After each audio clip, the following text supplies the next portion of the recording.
Guys just ഒന്ന് Uber two wheeler taxi ആ ഒരു ബൈക്ക് ടാക്സി എന്ന് പറയുന്ന സംഭവം ഒന്ന് ലോഗിൻ ചെയ്ത് നോക്കി. അപ്പോൾ അതിലേക്ക് അടിച്ചൊരു ഓർഡറാണിത്. മൊത്തം 15 അടുപ്പിച്ച് കിലോമീറ്റർ ഉണ്ട്. അതിൽ 115 രൂപയാണ് നമുക്ക് കിട്ടുന്നത്. അപ്പോൾ ഇതിൻ്റെ ലാഭവും നഷ്ടവും എല്ലാം ഞാൻ കണക്ക് കൂട്ടി പറഞ്ഞുതരാം. ഇലക്ട്രിക് ആണോ അതോ പെട്രോൾ ആണോ ലാഭം, ഇതുകൊണ്ട് എന്താണ് നേട്ടം, എല്ലാം ഞാൻ വിവരിച്ച് തരാം. ഇപ്പോൾ പിക്കപ്പ് ലൊക്കേഷൻ 1 കിലോമീറ്ററും പിന്നെ നമുക്ക് ഡ്രോപ്പ് ചെയ്യാനുള്ള ലൊക്കേഷൻ 14.3 കിലോമീറ്റർ പോകണം. അങ്ങനെ ടോട്ടൽ നോക്കുമ്പോൾ 15.3 കിലോമീറ്റർ ആണ്. അക്ഷരം കൊള്ളൂല്ലെങ്കിൽ ക്ഷമിക്കണം, നിങ്ങളൊന്ന് പറഞ്ഞത് മനസ്സിലാക്കി വെക്കാൻ വേണ്ടി മാത്രമാണ് ഇട്ടേക്കുന്നത്. എഴുതാൻ കുറച്ച് ബുദ്ധിമുട്ടും കാര്യങ്ങളും ഉണ്ട്. അപ്പോൾ ടോട്ടൽ 15.3 കിലോമീറ്റർ ആണ് നമുക്ക് കിട്ടുന്നത്. അപ്പോൾ ഇതിൽ നമുക്ക് 5% ടാക്സ് പിടിക്കുന്നുണ്ട്. 5% ടാക്സ് പിടിക്കുമ്പോൾ നമുക്ക് പോകുന്നത് 5.79 രൂപയാണ് അതിൽ നിന്ന് കട്ടാവുന്നത്. അപ്പോൾ ആ ട്രിപ്പിൽ ഏകദേശം പറയുന്നത് 115.80 രൂപയാണ്, 80 പൈസയാണ്. അതിൽ നിന്ന് 5 ഇത് കട്ടാകുമ്പോൾ നമുക്ക് കൈ കിട്ടുന്നത് 110.01 പൈസയാണ്. ലാഭവും നഷ്ടമൊക്കെ എങ്ങനെയാണെന്ന് നമുക്ക് നോക്കാം. നമ്മൾ ഈ ഒരു എമൗണ്ട് നമ്മൾ ഇവിടം കൊണ്ട് ഹരിക്കുമ്പോൾ കിട്ടുന്നത് 7.19 പെർ കിലോമീറ്റർ ആണ്. അതായത് 1 കിലോമീറ്ററിന് 7.19 രൂപ വെച്ചാണ് കിട്ടുന്നത്. അത്യാവശ്യം 40 കിലോമീറ്റർ 40 മൈലേജ് ഒക്കെ ഉള്ള ഒരു വണ്ടിക്ക് ഇത് എത്രമാത്രം ലാഭമാണ് എന്ന് നമുക്കൊന്ന് നോക്കാം. ഇപ്പോൾ പെട്രോളിൻ്റെ പെർ ലിറ്റർ 100 രൂപയാണെന്ന് വെച്ചോ, 105 എത്രയാണ്, തൽക്കാലം നമുക്ക് 100 വെച്ചൊന്ന് കൂട്ടി നോക്കാം.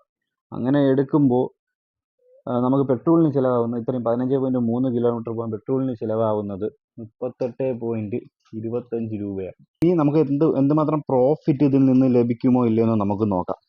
ഇതിൽ നമുക്ക് ഈ ടാക്സും പോയിട്ട് കിട്ടുന്ന തുക എന്ന് പറയുന്നത് ഇതാണ്. പെട്രോൾ എക്സ്പെൻസ് ഇതുമാണ്. അപ്പോൾ ഇതിൽ നിന്ന് ഇത് മൈനസ് ചെയ്യുമ്പോൾ കിട്ടുന്നത് 71.76 ആണ്. 40 കിലോമീറ്റർ മൈലേജ് ഉള്ള ഒരു വണ്ടിക്ക് കിട്ടുന്ന പ്രോഫിറ്റ് എന്ന് പറയുന്നത് 71.76 രൂപയാണ്. അപ്പം അതിനെക്കാട്ടി കൂടുതൽ മൈലേജ് ഉള്ളതാണെങ്കിൽ പ്രോഫിറ്റ് ഇനിയും കൂടും. ഫ്യൂവലിൻ്റെ ഇത് വെച്ചിരിക്കും. ഇത് കറക്റ്റ് അല്ല. ഇതിപ്പോൾ 100 രൂപ പെട്രോളിൻ്റെ ഇത് വെച്ചാണ് നോക്കിയിരിക്കുന്നത്. ബാക്കി കണക്ക് കൂട്ടാൻ എനിക്കറിയില്ല. മാക്സിൽ കുറച്ച് പുറകോട്ടാണ്. എന്നാലും പറ്റുന്ന പോലെ ഞാൻ ഒന്ന് കണക്ക് കൂട്ടിയപ്പോഴാണ് ഇത് വന്നത്. ഇനി ഇലക്ട്രിക്കിൻ്റെ ഗ്യാസ് എടുത്തപ്പോൾ അത്യാവശ്യം ഒറ്റ ചാർജിൽ നമുക്കൊരു 115 കിലോമീറ്റർ കിട്ടുന്ന ഒരു സാധാ ഇലക്ട്രിക് ആണെങ്കിൽ, EV ആണെങ്കിൽ നമുക്ക് കണക്ക് കൂട്ടി നോക്കുമ്പോൾ കിട്ടുന്നത് 15.3 കിലോമീറ്റർ പോകാൻ അതിൽ നമുക്ക് പോകുന്നത് 13.3% ചാർജാണ്. അപ്പോൾ ഇനി ചാർജിൻ്റെ കണക്കിലേക്ക് വരാം. കേരളത്തിൽ അപ്രോക്സിമേറ്റ് 1 യൂണിറ്റിന് 7 രൂപ നിരക്കിലാണ് കറണ്ട് ബില്ല് വരുന്നത്.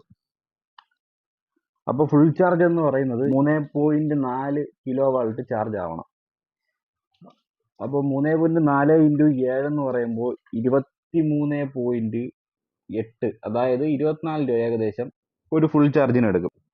അപ്പോൾ പുതിയൊരു പേജ് എടുത്തിട്ടുണ്ട്. അപ്പോൾ നമ്മൾ ഏതുവരെയായി? 3.4 കിലോ വാൾട്ട് ഇൻറ്റു 7, ഒരു യൂണിറ്റിന് 7 രൂപ നിരക്കിൽ 23 രൂപ, 24 രൂപ. ഒരു ഫുൾ ചാർജിന് 24 രൂപയാണ് നമുക്ക് നിരക്ക് വരുന്നത്. അപ്പോൾ അതിൽ 115 കിലോമീറ്റർ ഓടാൻ 24 എന്ന നിരക്ക് വേണ്ട, ആവശ്യമില്ല. കാര്യം 24 ഭാഗം 115, അതിൽ നമുക്ക് 0.21 രൂപ, 1 കിലോമീറ്ററിന് 0.21 രൂപ മാത്രമാണ് വരുന്നത്. വളരെ ചീപ്പാണ്. പെട്രോളിന് 10.38 എന്തൊക്കെയാണ് നേരത്തെ കണക്ക് കൂട്ടിയത് നിങ്ങൾക്കറിയാമല്ലോ, അത് വിട്. അപ്പോൾ ബാറ്ററിക്ക് ഇങ്ങനെയാണ് വരുന്നത്. അപ്പോൾ കോസ്റ്റ് എന്ന് പറയുന്നത് 15.3 കിലോമീറ്റർ പോകാൻ ഇലക്ട്രിക്കിൽ എടുക്കുന്നത് 3.2 രൂപ മാത്രമാണ്. അപ്പോൾ ഇത്രയാണ് നമുക്ക് ചിലവായിട്ട് വരുന്നത്. ടാക്സ് 5.79, എല്ലാം കൂടി ഒരു 9 രൂപ. 9 രൂപയാണ് നമുക്ക്, എന്താ പറയുക, 9 രൂപയാണ് നമ്മുടെ കയ്യിൽ നിന്ന് പോകുന്നത്. അപ്പോൾ നമുക്ക് ടോട്ടൽ എല്ലാം കൂടി കിട്ടുന്ന പ്രോഫിറ്റ് എന്ന് പറഞ്ഞാൽ 106, 115 നിന്നും 106 രൂപയാണ് ഒരു EV ഊബർ ഡ്രൈവർക്ക് പ്രോഫിറ്റ് ആയിട്ട് കിട്ടുന്നത്. കണക്കുകൾ കണ്ട് നിങ്ങൾ പേടിക്കണ്ട. വെറും 3 രൂപ എന്ത് നമുക്ക് ആ ഒരു ഇലക്ട്രിക്കിൻ്റെ കോസ്റ്റ് ആയിട്ട് പോകുന്നുള്ളൂ. പെർ കിലോമീറ്റർ 7 രൂപ വെച്ച് കിട്ടും. അപ്പോൾ ഇതാണ് ഒരു 115 റേഞ്ച് കിട്ടുന്ന EVയുടെ കണക്ക്. 150 ആണെങ്കിൽ ഇനിയും കുറയും, വാരാം. പക്ഷേ ഒരു പ്രധാന പ്രശ്നം എന്തെന്ന് വെച്ചാൽ ഈ ഊബർ, റാപ്പിഡോ പോലത്തെ ഈ സംഭവങ്ങളിൽ 2 വീലറിൽ ഇതുവരെയും നമുക്ക് പെർമിറ്റ് ലഭിച്ചിട്ടില്ല. അപ്പോൾ അതിനുള്ള കാര്യങ്ങൾ ഞാൻ MBD ആയിട്ട് അന്വേഷിച്ചിട്ട് ബാക്കി കാര്യം നിങ്ങൾക്ക് ഷെയർ ചെയ്യുന്നതാവാം.